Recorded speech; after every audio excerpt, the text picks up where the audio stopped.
In a moment that blended humor and ingenuity during the chaos of World War II, U.S. Navy technicians encountered a curious relic of Japanese engineering, a Type 95 tank. When they pulled apart its engine, laughter erupted as they discovered it was powered by a modified truck engine, a surprising twist that revealed the resourcefulness and desperation of wartime innovation. While some characters in this narrative may be fictionalized for storytelling's sake, the events are rooted in the real experiences of those who served on the front lines. Join us as we delve into this fascinating intersection of technology, war, and human spirit. Subscribe to our channel for access to well-researched facts and unique perspectives on historical events. Our commitment to clear explanations and compelling narratives will deepen your understanding of wartime experiences and innovations. Don't miss out on regular uploads that bring history to life. Join our community today. Beneath the blinding sun in the Pacific theater of World War II, a group of U.S. Navy technicians converged around a captured Japanese Type 95 tank, famously nicknamed the Ha-Go. This armored vehicle had been designed to traverse the rugged terrain of the Asian battlefield, yet in the hands of American forces, it had become a peculiar artifact of military engineering. As the technicians lifted the hatch to examine the tank's inner workings, they were greeted by a curious sight: a truck engine, crudely adapted to fit the confines of the tank's hull. The laughter that erupted among the technicians was not just a reflexive response to the absurdity of the situation. It was a moment of camaraderie, a brief reprieve from the grim realities of war. The adaptation of the Type 95's original design reflected both resourcefulness and desperation on the part of Japanese engineers. Faced with material shortages and the pressing need for mobility, they had ingeniously repurposed the engine from a commercial truck to keep their armored units operational. This decision exemplified a broader strategy in the Japanese military, which favored practicality over perfection as the war dragged on and production capabilities dwindled. Each improvised solution told a story of necessity, echoing through the ranks of soldiers who relied on such adaptations to survive in increasingly dire circumstances. Yet the technicians' laughter was tinged with a deeper irony. Here lay a symbol of Japan's once ambitious military aspirations, now rendered ludicrous and vulnerable in the eyes of their American counterparts. The Type 95 tank, which had been branded as a harbinger of Japanese innovation in the 1930s, now stood as a testament to the inherent flaws in a strategy reliant on underwhelming engineering prowess. In the wake of severe losses at the Battle of Midway and the relentless island-hopping campaign, the once-feared war machine now appeared almost laughable, a relic of a lost cause.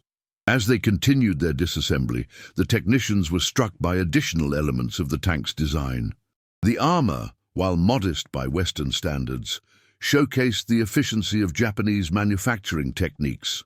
The welds were precise, reflecting a culture that valued craftsmanship, yet the materials themselves were subpar, often repurposed from older vessels or civilian vehicles.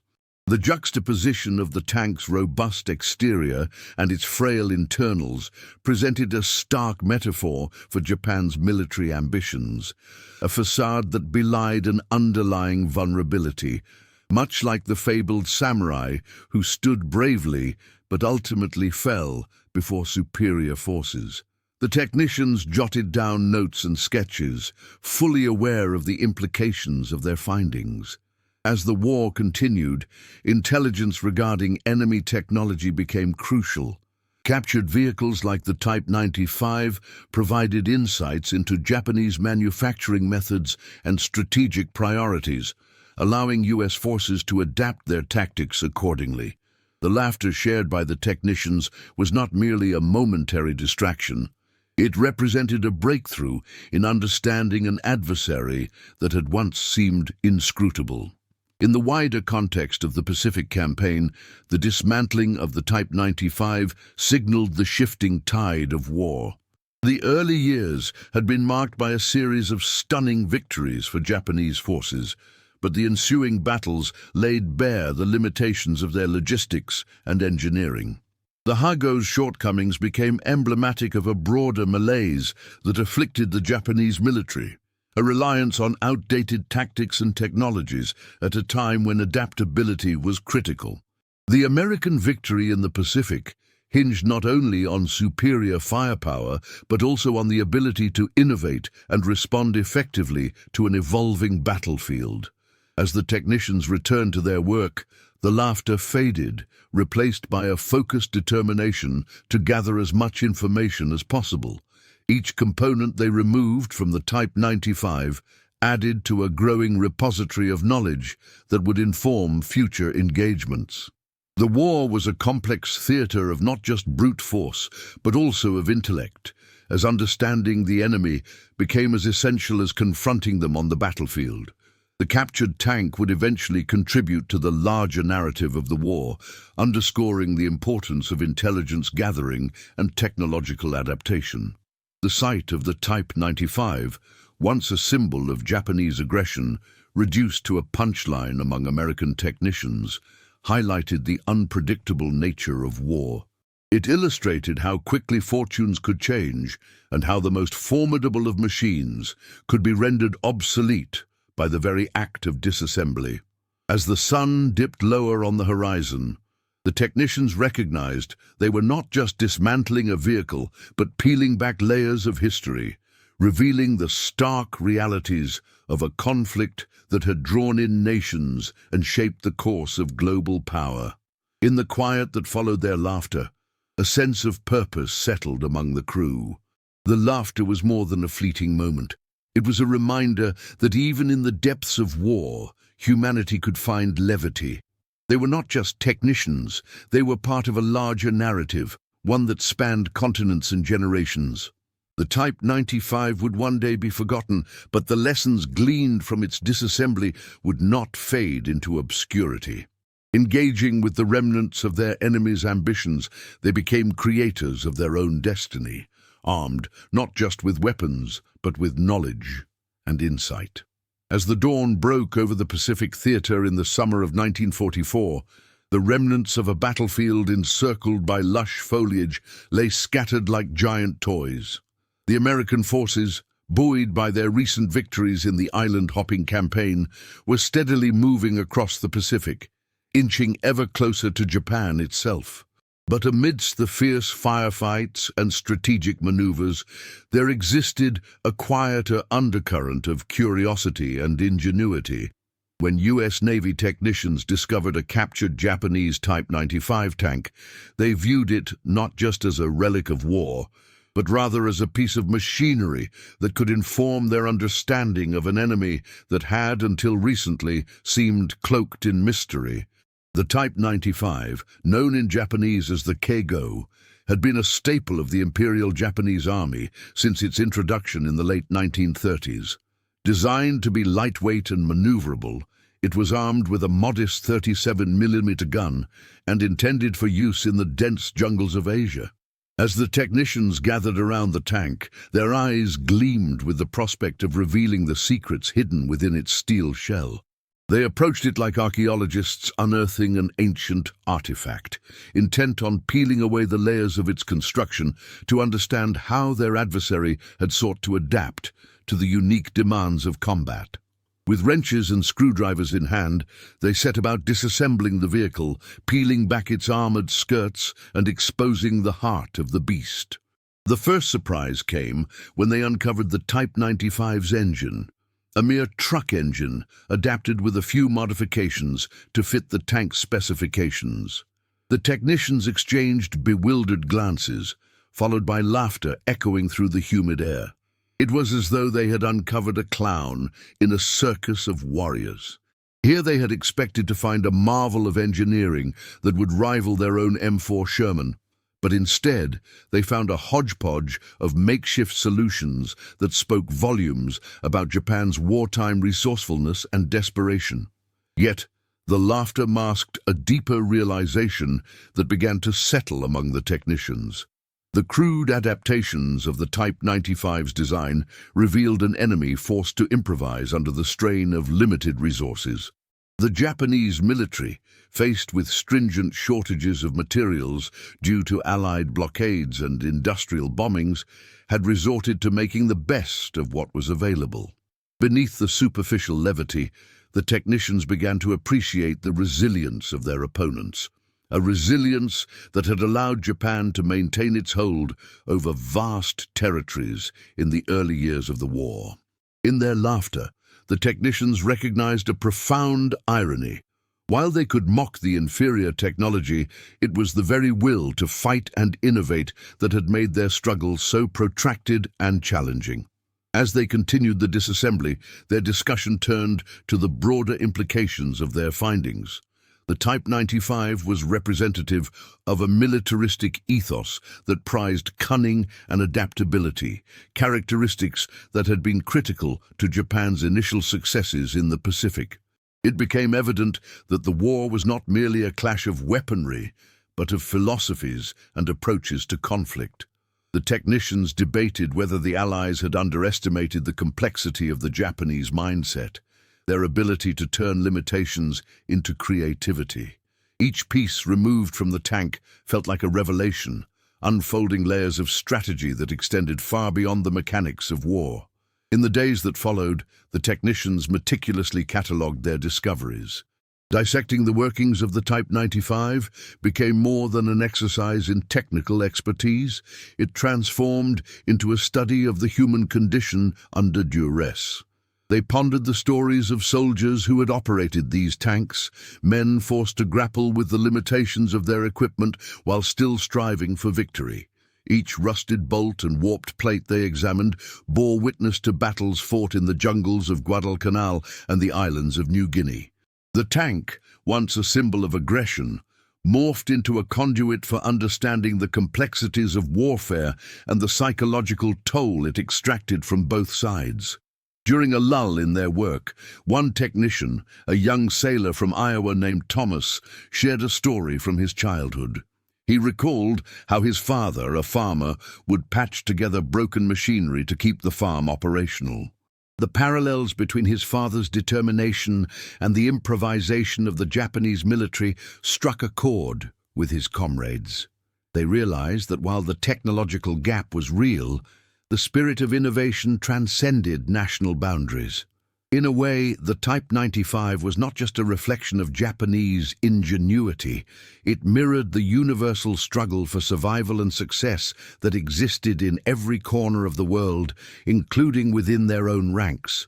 As the sun dipped below the horizon, casting long shadows across the workshop, the technicians wrapped up their day's work, leaving the disassembled tank in a state of contemplative silence. The laughter that had once filled the air now gave way to a solemn understanding of the respect that must be afforded to an adversary who, despite their flaws, had proven formidable. The Type 95 was no longer merely a target of derision. It stood as a reminder that every piece of machinery, every strategy employed in war, is a reflection of the human experience. And as the war continued to unfold, the lessons gleaned from the Type 95 would echo in the minds of those tasked with the monumental challenge of defeating an enemy who had shown themselves capable of remarkable resilience in the face of adversity. In the waning days of World War II, the atmosphere was thick with anticipation and uncertainty, a blend of exhilaration and trepidation that reverberated through the ranks of the U.S. Navy technicians tasked with analyzing the newly captured Japanese Type 95 tank. The tank, a product of desperate ingenuity, had been designed to be lightweight and maneuverable in the congested jungles of the Pacific Theater, but it now lay before them, a relic of a waning imperial ambition. As the technicians gathered around the vehicle, its rusted, mottled green exterior became an object of both scrutiny and amusement. Little did they know, this moment would encapsulate a myriad of lessons about the war, technology, and the cultural contrasts that marked the conflict. The Type 95 had originally been touted by the Japanese as a revolutionary advancement in armored warfare. However, the realities of its mechanics left much to be desired. As the technicians pried open the hatches and examined the interior, their laughter erupted when they discovered the tank's engine, a modified truck power plant rather than a sophisticated military design. This quirky adaptation symbolized the Japanese military's ongoing struggle against resource shortages and industrial limitations. Unlike the more robust and advanced German tanks, the Type 95 represented a blend of improvisation and necessity, an embodiment of the adage that desperate times call for desperate measures. The irony of the situation was not lost on the technicians. Here they were, standing in the presence of a once feared instrument of war, now rendered comical in its inadequacy. They exchanged glances, recognizing the symbolic power behind this dismantling. By stripping the tank down to its most elemental components, they were not just deconstructing a vehicle, they were undermining the very mythology surrounding the Japanese war machine. The war had been characterized by stark contrasts, the efficient German blitzkrieg versus the often improvised Japanese tactics, and the Type 95 was a tangible reminder of those differences. As they proceeded with their analysis, it became evident that this tank was not just an artifact of the enemy, but a mirror reflecting the realities of the war. As they focused on the inner workings of the tank, the technicians noted the crude and makeshift nature of its assembly. Unlike the precision engineering prevalent in American military technology, the Type 95's components bore the marks of hurried production, reflecting the urgency of a declining empire. The tank's cabin was cramped, filled with hastily assembled instruments that hinted at a lack of planning and foresight. This facilitated a deeper exploration of the psychological aspects of the war. The Japanese military had once presented an image of unwavering strength to the world, yet here was proof that desperation and fear drove their innovations, often leading to subpar equipment. Among the Navy technicians, one man stood out, a seasoned mechanic named Tom Reynolds, who had lived through the early days of the war, when tales of Japanese superiority in air and sea had sparked a collective American anxiety. Tom's perspective transformed the laughter into a more reflective mood. He contemplated the tank as a microcosm of the broader conflict, one where both sides had been forced to adapt rapidly to changing circumstances. The Type 95, despite its flaws, reminded him of the ingenuity required to survive in an increasingly chaotic world. In war, every scrap of metal and every ounce of fuel had a story, and for Tom, each piece of the tank offered insights into the desperate measures employed by the adversaries. As they continued to dismantle the vehicle, the technicians uncovered a small cache of documents tucked away beneath the driver's seat.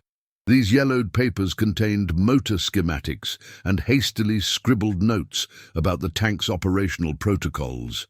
The technicians marveled at the foreign characters, the language that had once struck fear into their hearts, now transformed into mere scribbles on paper. They realized that even in their most secretive designs, there was a spirit of collaboration, engineers working under the constraints of a failing wartime economy and striving to create a semblance of strength. The discovery deepened their respect for the complexity of the adversary, signifying that even in defeat, the human element of creativity prevailed. The laughter and camaraderie among the technicians began to shift into a more nuanced understanding, an acknowledgement of the multifaceted nature of warfare. It was not merely about the machinery of war, but also about the people behind those machines. Each piece they removed from the Type 95 resonated with stories of soldiers who had once fought valiantly to defend their homeland, mere cogs in a vast, often incomprehensible war machine. These soldiers, much like the US Navy technicians themselves, were caught in the throes of global conflict, each trying to survive and fulfill their duty. As the sun dipped lower on the horizon, casting long shadows across the remnants of the tank, the mood shifted once again. The laughter that had erupted over the engine now felt hollow against the backdrop of their shared humanity. The technicians, while reveling in the absurdity of the tank's design, were reminded of the greater stakes at play. This vehicle was not just a joke. It was a testament to the inevitable disintegration of dreams and ambitions in the face of overwhelming adversity. The Type 95, with all its flaws, had been a key player in a tragic saga reflecting the complexities of warfare that transcended mere machines and equipment. As they packed up their tools, the technicians took one last look at the Type 95, its silhouette etched against the twilight sky. They understood that in the aftermath of war, there would be stories to tell, lessons to learn, and an enduring need to remember the absurdity and tragedy of conflict. The tank would serve as a reminder of the human cost of war and how even the most formidable adversaries could be reduced to mere scraps and relics of their former selves. With the engines of war silenced, they were now tasked with the greater challenge of rebuilding, of finding ways to understand and learn from the past, while forging a new path forward in a changed world. As the U.S. Navy technicians gathered around the hulking mass of the Type 95 tank, their minds buzzed with curiosity. The tank had been captured on the island of Saipan in 1944, and despite its formidable appearance, had proven less impressive in the field than expected. The crew, tasked with assessing the tank's operational capacity and design, was struck by its peculiar adaptation. The engine, a makeshift assembly of parts traditionally found in civilian trucks, seemed more suited for transporting goods than engaging in the armored warfare of the Pacific. As the technicians disassembled it piece by piece, the laughter that erupted was not merely a reaction to the absurdity of the engine choice, but also reflected a deeper recognition of the contrasts between U.S. industrial might and Japan's wartime ingenuity, however flawed. The Type 95, known as the Heigo, had been designed in the early 1930s as a light tank, intended primarily for reconnaissance and support roles. It represented the Japanese military's initial attempts to adapt armored vehicles to their specific warfare strategies, emphasizing mobility over firepower. However, as the technicians scrutinized the engine, they could see the limitations of this approach. They were looking at a relic of desperation, a last-ditch effort to maximize resources without the benefit of the industrial backbone that the United States possessed. The humor they shared also served as a coping mechanism, an antidote to the grim reality of war and the lives lost on both sides. Despite the laughter, the technicians understood the implications of their find. The choice of a truck engine, while comedic on the surface, illustrated the resource constraints that Japan faced during the war. Much of their industrial capability had been thwarted by relentless bombing campaigns and the effective U.S. naval blockade. This tank, once a symbol of Japan's prowess, was now a testament to its dwindling capacity to produce effective war machinery. Each rivet and bolt they examined told a story of a nation scrambling to maintain its fighting spirit against an overwhelming adversary. It was an ironic twist of fate that underscored the fragility of military ambition in the face of logistical collapse. In the days that followed, the technicians meticulously documented their findings. They knew their insights were critical not just for understanding the enemy's technology, but also for shaping future tactics and strategies. The disassembly process went beyond mere observation. It was an exercise in deconstruction that unraveled the complexities of an adversary's mindset. By understanding how Japan adapted its technology under pressure, they could better anticipate its maneuvers on the battlefield. In many ways, the tank became a microcosm of Japan's wartime strategy, innovative yet limited, aggressive yet constrained. One particular technician, a young engineer named Charles, found himself particularly intrigued by the juxtaposition of the tank's design and the reality it represented. While his colleagues joked about the engine, he contemplated the overall implications of such a machine in battle. The Type 95 had likely struck fear into the hearts of some U.S. Marines, bolstered by the myths of its capabilities. Yet, as they examined its mechanics, that fear dissipated, replaced by an almost empathetic understanding of the soldiers who operated it. Charles realized that the very laughter that filled the workshop also held a sobering truth about the nature of warfare, the complexities of human endeavor, whether in creation or destruction. As they pieced together their report, the technicians highlighted the vulnerabilities they had discovered. The Hago's armor, while sufficient against small arms, could not withstand the high-velocity rounds deployed by heavier American tanks and artillery. Many elements of the design betrayed a desire for speed over durability. The technicians recognized this would be a crucial point to convey to their superiors as the U.S. military sought to exploit weaknesses like these in future engagements. In the heat of war, the details sometimes became obscured, but here, in the controlled environment of their workshop, every observation became a building block for effective strategy. The technicians' laughter, therefore, was not merely at the expense of an adversary, but layered with recognition of the broader narrative of war. Amid the humor lay a bittersweet acknowledgement of the dire circumstances that forced nations to make difficult, often absurd choices. The disassembly process transformed from a task into a solemn reflection on resilience and failure, pivoting on the ideology of each respective nation. In that small workshop, the technicians unwittingly crafted a bridge between the lightness of their laughter and the heavy weight of the ongoing conflict.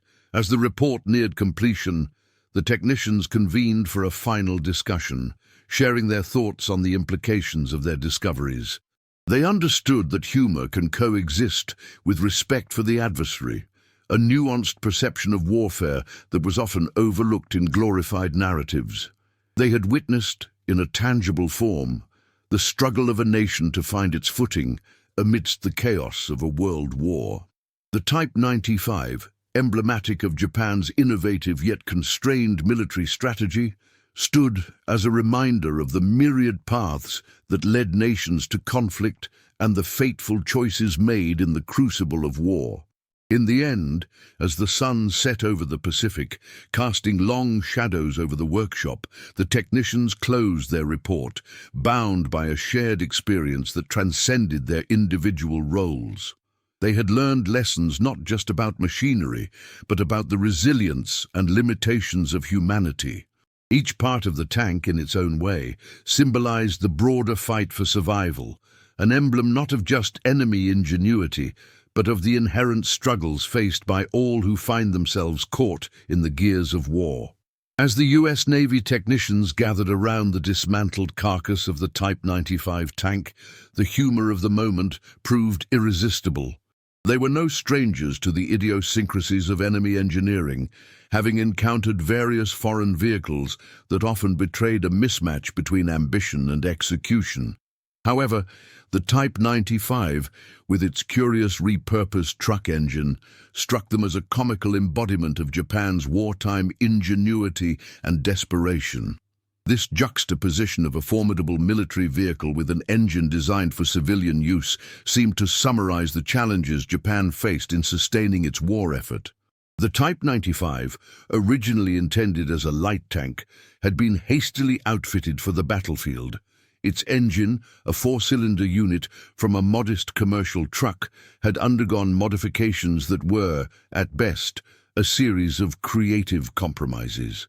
The technicians noted with amusement how the makeshift adaptations revealed more about the Japanese military's logistical struggles than any intelligence report could convey.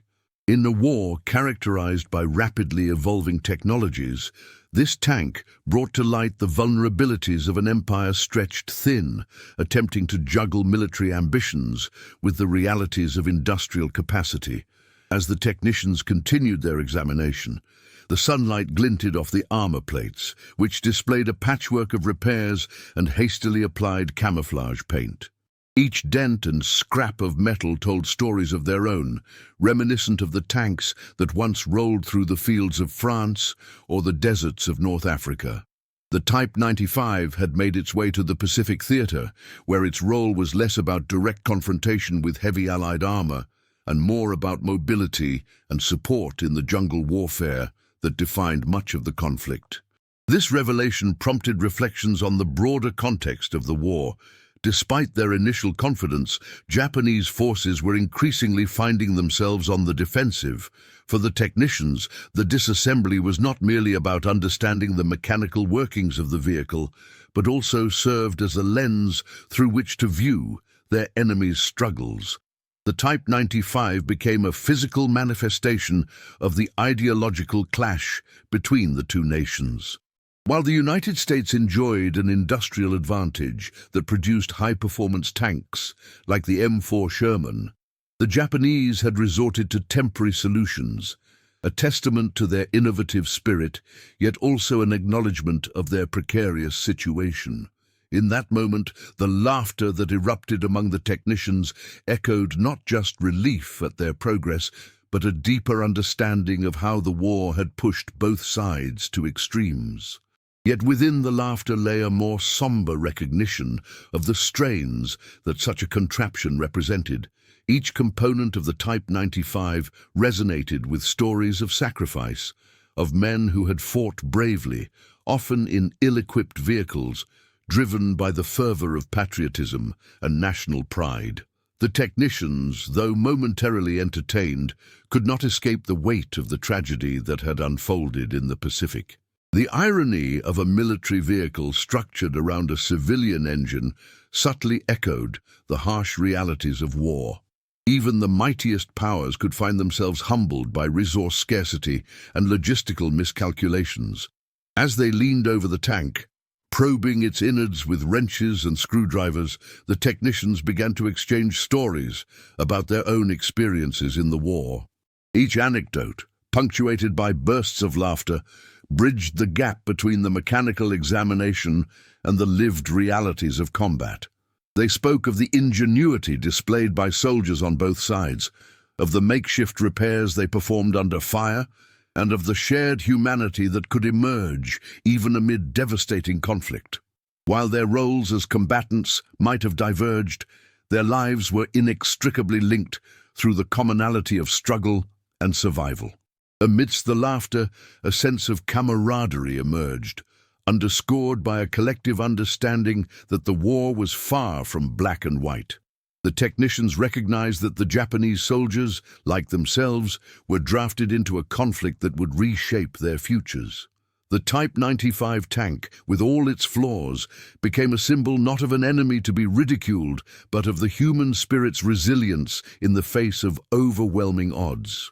Through every bolt loosened and panel removed, the technicians cultivated a sense of respect for those who faced the same perils, albeit from a different vantage point. As the sun began to sink below the horizon, casting long shadows over the remains of the tank, the technicians concluded their work with a newfound appreciation for the complexities of warfare. They had dismantled a machine that, while far from perfect, represented an enemy's struggle against adversity. This moment of levity, tempered by reflection, mirrored the larger narrative of the war itself, one marked by moments of humor and despair, ambition and folly, triumph and tragedy. As they packed up their tools and prepared to send their findings to higher command, the technicians knew they would remember the Type 95 not merely as a curiosity of enemy engineering, but as a reminder of the persistent human endeavor found within even the most unexpected places. Each laugh shared that day echoed the understanding that history was not just made of grand battles and victories, but also of the small, poignant moments that defined the experiences of those caught in its relentless march. As the sun dipped below the horizon, casting long shadows across the makeshift encampment, the U.S. Navy technicians gathered around the disassembled remains of the Type 95 tank. They had been tasked with evaluating the enemy's equipment, and this particular vehicle, captured in recent skirmishes in the Pacific Theater, had become an unexpected focal point for their idle curiosity. The tank, referred to by its crew as the Hago, was a testament to Japan's rapid industrialization, a vehicle built in a time when Japanese engineers were keenly aware of the technological advances sweeping through the world. However, as the men examined the tank's components, they couldn't help but see the humor in its adaptations, particularly its engine, a modified truck engine, which seemed almost an afterthought in the context of armored warfare. The laughter erupted when one technician, with grease-stained fingers, pointed out the incongruity of the setup. The Type 95 was intended to embody the pride of Japanese engineering, yet here it was, powered by a civilian truck engine that struggled to meet the demands of combat. This revelation was both amusing and illuminating. It underscored the reality that war often revealed the limitations of even the most ambitious designs.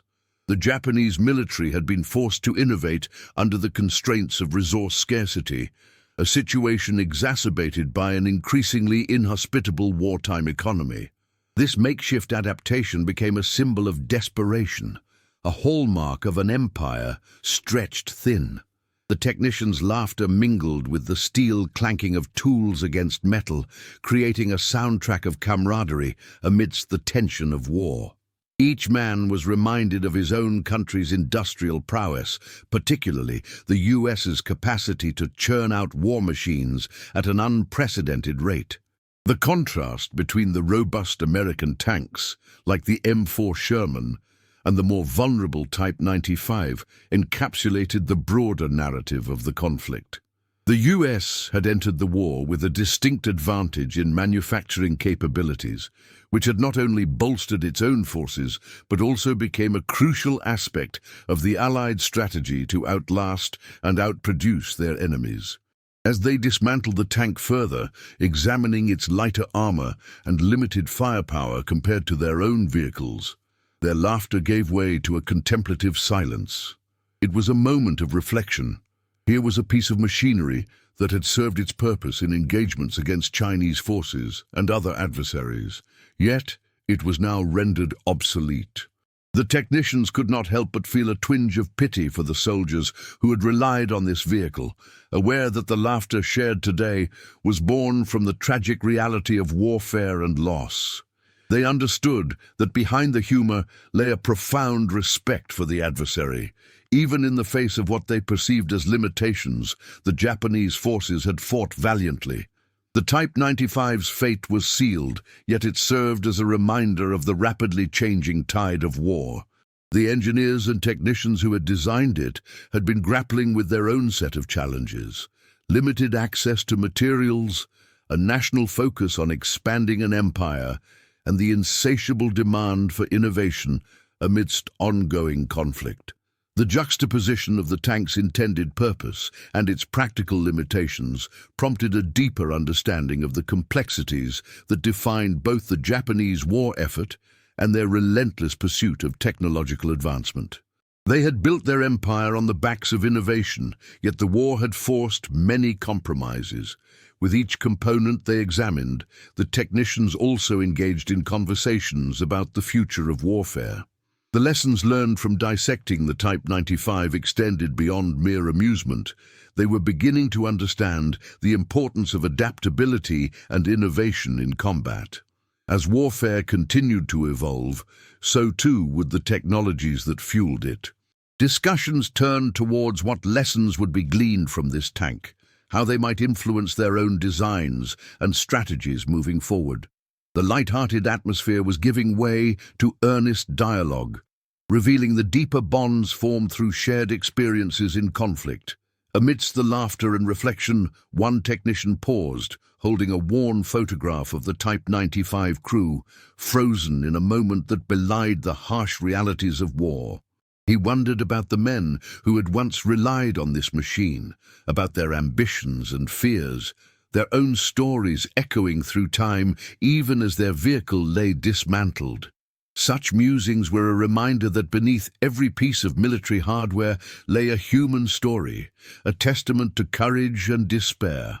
The complexities of war were interwoven in these stories, resonating with both those who fought and those tasked with analyzing the remnants left behind. As darkness enveloped the camp, the technicians began to reassemble the components they had scattered across the ground. Their laughter had morphed into a more solemn recognition of their roles in this great conflict. They were not merely soldiers or technicians.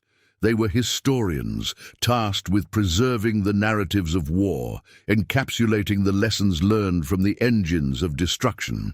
The Type 95, in its flawed and amusing form, had provided a microcosm of the conflict at large, an emblem of daring innovation encased in desperation, yet ultimately overshadowed by the industrial might of its adversaries. In the end, the technicians left the disassembled Type 95 behind, but its legacy would linger in their minds. They carried with them a newfound appreciation for the intricacies of war, for the stories embedded in every piece of machinery, and a resolve to honor those narratives through their own actions. The tank had sparked laughter, but it also ignited reflection, a poignant reminder that in the theater of war, humanity often intermingled with the absurd, shaping a narrative far richer than any single vehicle could convey. The aftermath of World War II brought forth a wave of technological scrutiny and innovation as nations evaluated the remnants of their adversaries' military hardware. Among these artifacts, the Japanese Type 95 tank, also known as the Hago, became the subject of fascination for U.S. Navy technicians stationed in the Pacific Theater. The task of disassembling the tank revealed not only engineering peculiarities, but a deeper commentary on the nature of warfare and the unexpected turns of military innovation. As the technicians gathered around the disassembled chassis, the sight of a truck engine nestled among the tank's armor plates sparked laughter, a combination of relief and incredulity at the ingenious yet rudimentary choices made by a beleaguered army. The Type 95 represented an era of desperate adaptation, a response to mounting resource shortages that plagued Japan as the war dragged on. Originally designed to be a light tank capable of swift maneuverability, it was quickly modified to meet urgent wartime demands. The decision to use a modified truck engine reflected the Japanese military's struggle to maintain supply lines and manufacture complex machinery amidst relentless bombing campaigns and blockades. As the U.S. technicians noted the engine's origins, they pondered how a vehicle, once a symbol of armored might, had effectively become a patchwork of necessity. It was an illustration of how desperation can redefine the parameters of innovation, a theme that resonated deeply in the post-war world where nations sought to rebuild from the ashes. This disassembly was not merely a technical exercise, it was an exploration of resilience and resourcefulness. The laughter shared among the technicians soon turned to a dialogue about the juxtaposition of form and function found in the tank. The Hago's design, while initially promising, had become emblematic of a military stretched too thin. The engineers who crafted it had aimed for agility, but sacrificed heavily in firepower and armor quality. Here was an object that in its own right told the story of a nation's decline, an unyielding spirit thwarted by reality, and the marriage of ambition with practicality. For those peering into its hollow interior, it was a poignant reminder of the vast gulf between intention and outcome in the theater of war. In examining the tank's inner workings, the technicians found themselves contemplating the broader implications of military ingenuity under duress. They began to draw parallels between the Hago and the U.S. military's own approaches during the conflict. Where the Japanese had relied on improvisation to cope with shortages, American forces had leveraged mass production techniques rooted in industrial efficiency. The stark contrast opened discussions about the nature of warfare itself, how victory could hinge not only on superior firepower but also on adaptability and resource management.